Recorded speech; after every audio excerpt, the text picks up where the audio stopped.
La France ne s'en va pas. Mais la question a décidé de ne pas partir, plus exactement. Mais la question, vu l'évolution de la situation, est de savoir si elle va pouvoir rester, en réalité.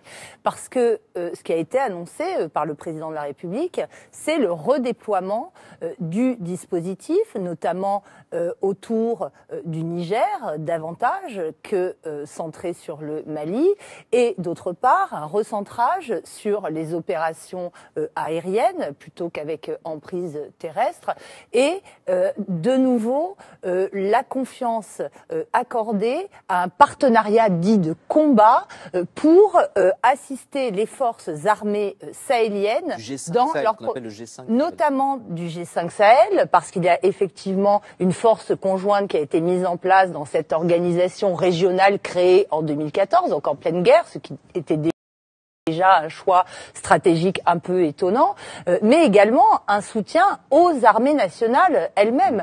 Et aujourd'hui, si on suit au quotidien, ou plus exactement de manière hebdomadaire, les comptes rendus de la force Barkhane, ils sont très intéressants. L'appui aux FAMA se poursuit. Pour l'instant, les FAMA, ce sont les forces armées maliennes. Si je peux juste rajouter un élément, je pense que Michel Goya a dit quelque chose de très important lorsqu'il a indiqué que la victoire de Serval, notamment, avait été accompli contre les groupes djihadistes, mais pas contre leurs alliés de l'époque. Et ce qu'il faut avoir à l'esprit, c'est que la crise sahélienne est loin d'être uniquement centrée sur la dynamique djihadiste. C'est une crise multidimensionnelle.